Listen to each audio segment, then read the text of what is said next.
Subdivisions. What are they and why are they so important?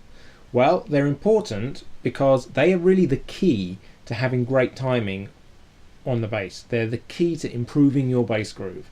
I've talked in other videos about how important it is to understand the difference between playing on and off the beat and to be able to hit your off beat accurately.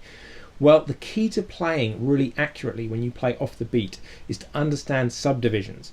Now, subdivisions is simply when you take a beat and you divide it up into smaller sub-beats, subdivisions.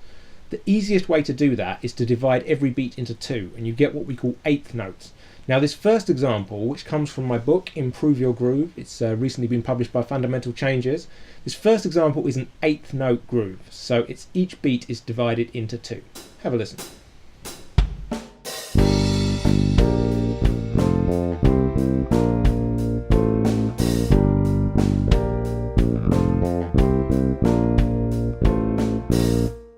So if you're going to really nail subdivisions, and you need to have a system for being able to count them, you need to be able to differentiate the beat from the offbeat in order to play them very accurately.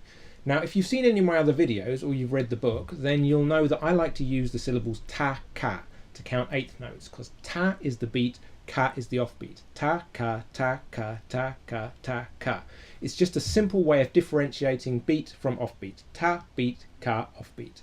So that eighth note groove I played is actually not a simple rhythm. It's a simple subdivision, but it's not a simple rhythm.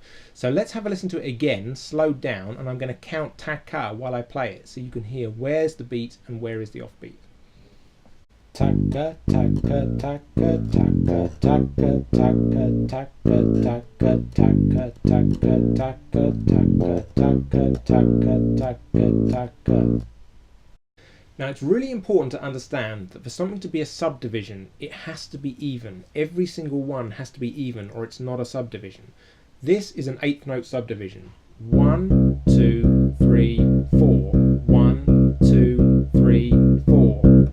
It's a subdivision because every one is identical. This 1, 2, 3, 4. 1, 2, 3, 4.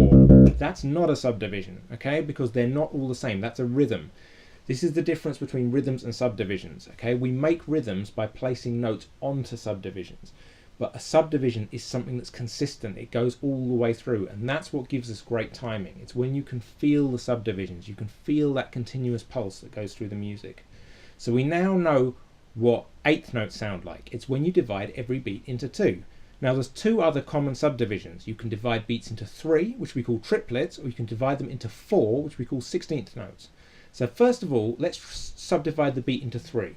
1, 2, 3, 4. That's a triplet. So let's have a listen to an example now of a triplet rhythm, again from Improve Your Groove.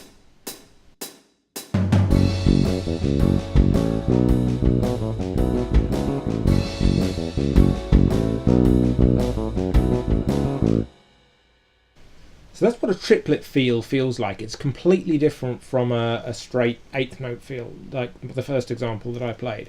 When you're playing triplets, there's one subdivision on the beat and then there's two more off the beat. So there isn't a conventional offbeat in the same way there was with eighth notes. There is a shuffled offbeat, but I'll talk about that in another video because I'll put a video out about shuffle feels and how to play them. So the third subdivision we're going to look at is how do you divide the beat up into 4. Now, this is what we call 16th notes. So when you divide the beat into 4, you have obviously the beat, you do have the conventional offbeat as you did with the eighth notes, and you've got two more subdivisions in between the beat and the offbeat. Okay, so it's 1, 2, 3, 4. Let's listen to another example from Improve Your Groove, and this is a 16th note feel.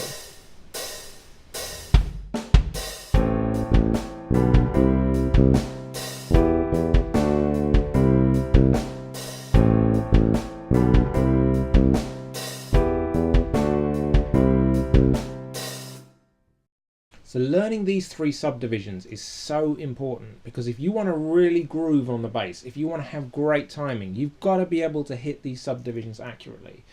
And generally in a band, it's the drummer who's going to be playing the most obvious subdivisions. So you need to be able to lock in with the drummer's subdivisions. Now check out my book, Improve Your Groove. It's talks about all this in detail. It's got more than 140 audio examples. It's got 8th note grooves, it's got 16th note grooves, it's got triplet grooves, it's got all different styles and feels. It's even got 5 pieces at the end with play along tracks for you to put all this stuff into practice. If you can really experience these subdivisions and place your notes accurately on them, that is the single thing which is going to improve your groove the most. It's such an important thing to understand. Hope you enjoyed it, and thanks for watching.